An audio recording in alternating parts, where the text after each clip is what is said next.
Hey guys, it's Elisa, and in today's lesson, I am going to show you how to have a better argument. This is when you're arguing with friends, because when you're having a discussion where you disagree or are giving your opinion with friends, you want to make your case, you want to make a good argument, but you also still want to have your friend at the end of the conversation. We're not going to think of this as an argument, we're going to think of this as a discussion.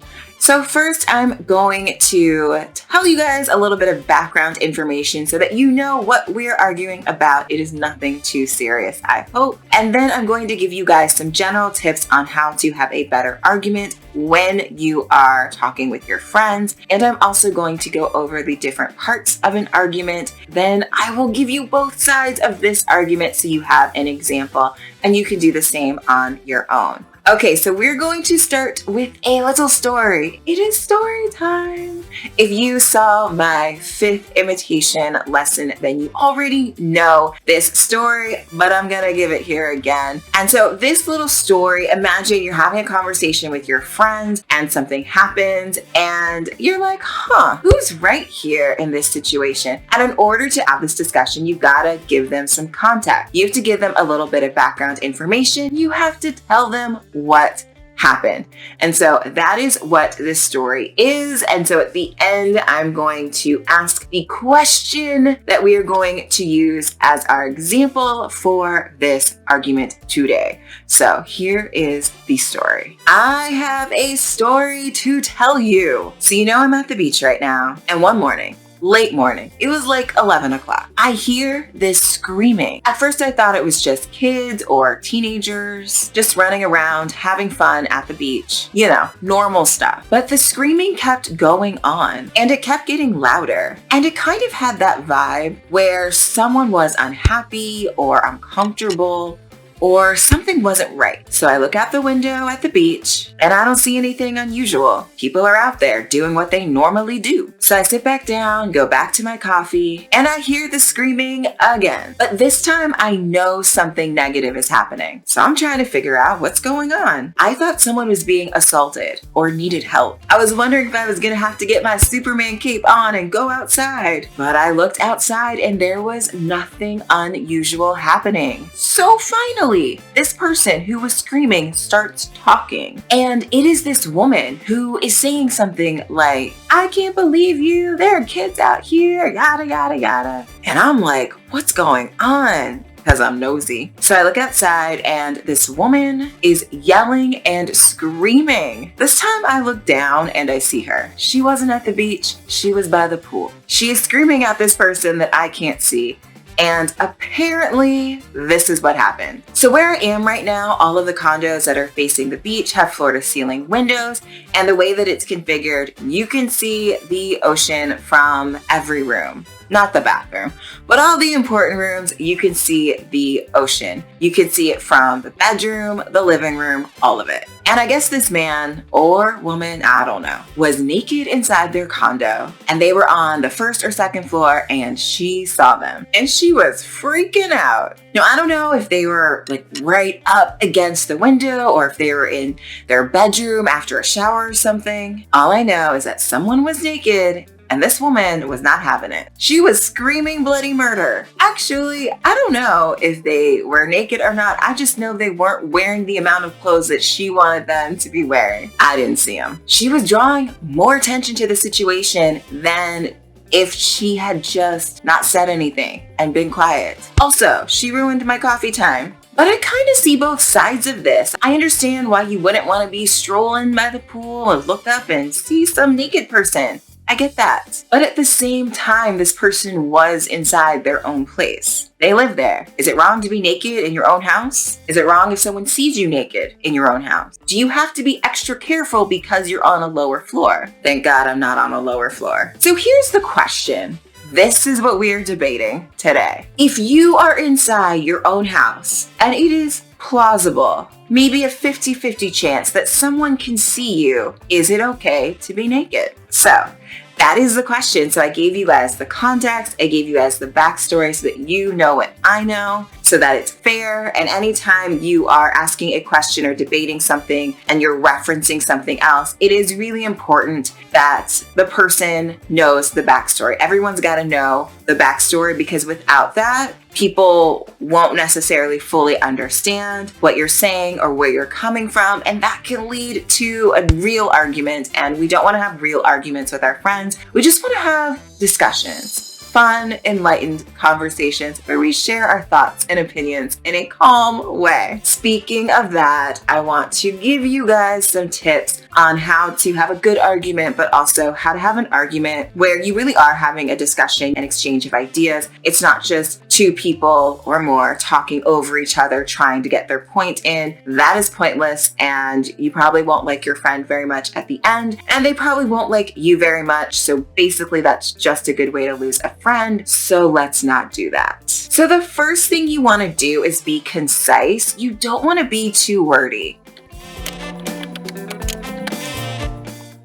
I can get a little bit wordy sometimes. So that can go two ways. That can mean having really wordy sentences where you're just adding in extra words. If you do that, people won't understand what you're saying. You might end up making your point confusing, and that's just not going to make a very good argument. The other thing that you can do is you might end up having really clear and concise sentences, but you might repeat yourself. You might choose to say something in a different way. You might just choose to say something over and over again. Whether you're saying something over and over again because you don't know what else to say, or because you just have a tendency to do that, or because this is your argument style, you just repeat yourself no matter what they say. You just say the same thing over and over again. None of those things are good. None of them make a very good argument. Some of them seem aggressive and some of them seem boring. The next thing is that you want to separate your opinion from facts. So you want to make it very clear when you're saying something that is proven to be true by someone, not you. And you want to be clear when you're giving your opinion. Sometimes you're just giving your opinion. Sometimes you're going to give anecdotal evidence. So this is based off of your experience. You want to be very clear what is what, especially when you're arguing with a friend. When you give your opinion, you can also use it as a way to make sure that things don't get too heated. You can use keywords with this. You can say, I hear what you're saying, but from my experience, I think this. Yeah, I know what you mean, but one time this happened to me. By using those keywords, you're not only making it very clear that this is my opinion or this is my experience, but you're also making sure that no one's getting too angry because this is your friend and you want them to stay your friend. Hopefully their friendship is more important to you than winning the argument. Although you should win the argument, and hopefully you'll be able to do that. But I don't know. Maybe you're wrong. Just kidding. Another thing you want to make sure you don't do is speak in absolute terms. So you don't want to say everybody, all people, all Americans, all people from the Middle East, all Europeans, all Asians. Do not do that. That is probably the fastest way to get someone angry. It's also always wrong, and it makes a really terrible and lazy argument. I know that when I read papers from students and they make arguments in absolute terms, it kind of irritates me. I immediately think about all of these reasons why they're wrong. So you definitely don't want to do that. It's rude. It just is speaking in stereotypes. It's kind of an unoriginal argument, and you just want to think a little bit more and stay away from that. It's also a really quick way to offend somebody, and if you offend someone because you're speaking in absolute terms, I have no problem with telling you that you are the one that is wrong. The other thing you want to do, especially when you are having a discussion, listen to what they're saying. There's nothing worse than having any kind of a conversation, whether it's an argument or whether you're just talking about something that happened to you. And the way that someone responds makes you feel like they weren't even listening to you. I have had this happen to me and I'm not friends with that person anymore. So you want to make sure that you are absolutely listening to what the other person is saying and that you are responding to the words that they're actually saying and not just sitting there waiting to get in your point. Because quite frankly, when you're having a discussion with a friend, you really do want to understand where your friend is coming from because they're your friend and they are important to you and their thoughts and their feelings matter to you just like your thoughts and your feelings should matter to them. The other thing you want to do, whether you're arguing with a friend or arguing in a paper or any sort of argument that you are having, if you state your opinion about something, support what you are saying.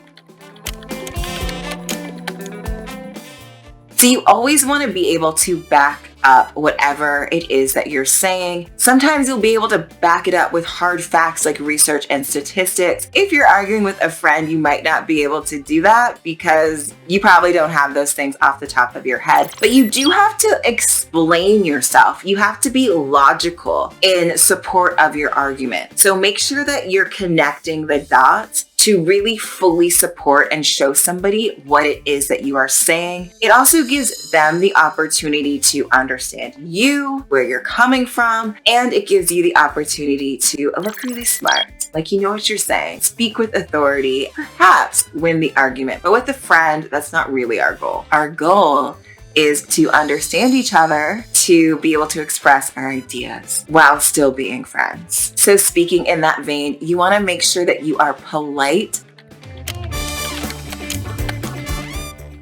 You want to concede good points. In fact, my advice is that if you are arguing with a friend, try your best to find at least one point that they make that you can concede. You know what? You're right.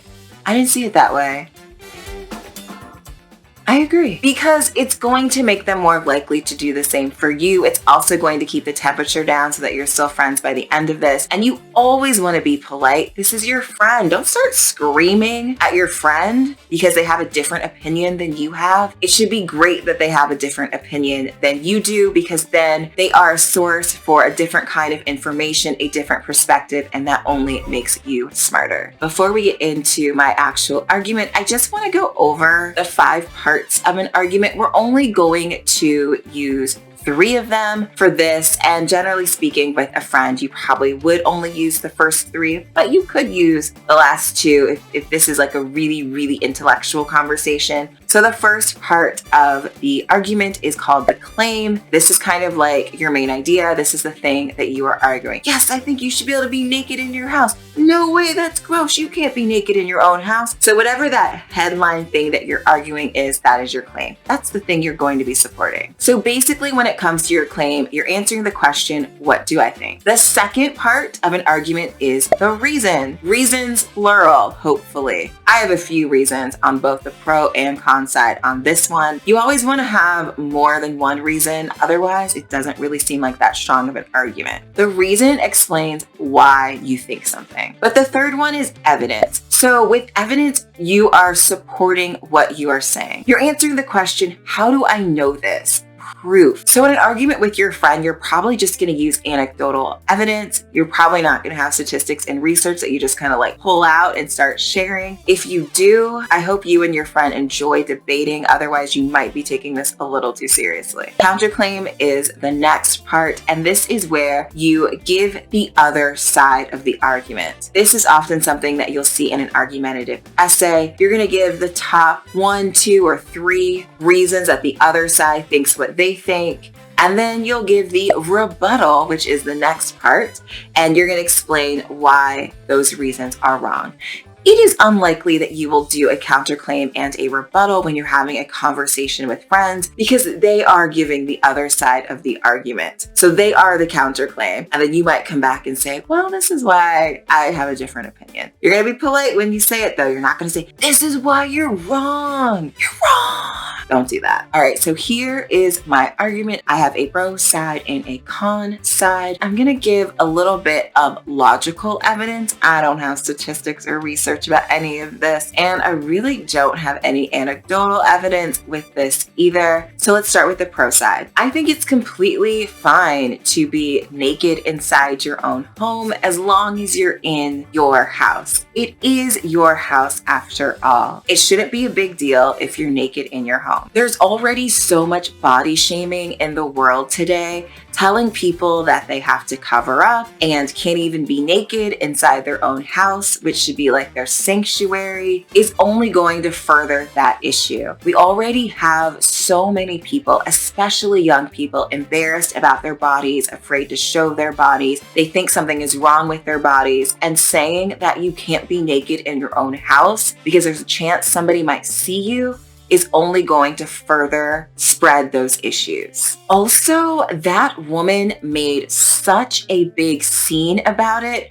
She was yelling and screaming so loudly that she could be heard many floors up, probably all the way to the top of the building. It wouldn't surprise me if other buildings heard her, and I'm sure that people on the beach heard her too. I was out there looking, so I'm sure other people were looking. I would have had no idea that that man was naked, except for the fact that she made such a big deal out of it. I think she's wrong for shaming him, and I think she's wrong for screaming about it, because she probably made it more likely for other people and children to see what was happening. If she would have just been quiet, less children would have known what was going on. In fact, there wasn't anyone else at that pool except for her and her friends, so probably no one else except for them would have seen this naked person. She should have just let it go and let the person live their life, and no one would have known about it. All right, so that is the pro side with some logical evidence. One of the things that I want to point out, I said this before, it's important that when you're talking about something with your friend, you're giving them the context that it happened within. That's why I told you guys that story. And as you can see, I bring up what happened in my argument. That's what you should do. If you're arguing something based off of a specific incident that happened, you should definitely bring that incident into it, even if you're arguing in a more general sense. That incident can be a really good example. Let's go on to the con side. I think that if there is a pretty good chance that someone can see you naked, even if you're in your own home, you should cover up, put some clothes on, put a towel on, close the curtains, do something. I think it's really important to be respectful to the people around you. You don't know if it's going to make them feel uncomfortable. You don't know who's going to see you and what their sensitivities are. It's not that hard to just be polite and respectful and cover up or close the curtains. If you want to be naked in your house, that's fine. Just close the curtains. You also don't know who's watching and what they're going to do. There are cameras everywhere. Everyone holds a camera in their pocket. You don't want someone to pull out their phone and start taking pictures or filming you as you're going about your day being naked. So I really recommend that you close those curtains. I actually know someone who had someone take pictures of them through their window. So this is something that can definitely happen. You shouldn't assume that it won't happen to you. This is probably something that happens more often than we'd like to admit, and it's probably a good way to pick up a pervert stalker. Also, there were children on the beach out there. I don't think it's appropriate for children to see some random person they don't know naked in public. I know the person wasn't in public, but the children were in public and they were facing public. The beach is full of families and really young families, 5-year-olds, babies. It's really not up to you to determine when that young child is going to see a naked person that is not one of their family members for the first time. I just think it's important to be respectful, even if that means being a little conservative. Okay, you guys, so you got both the pro and the con answers. If you liked this video, go ahead and give it a thumbs up and subscribe to the channel. I will see you in the next one. Bye.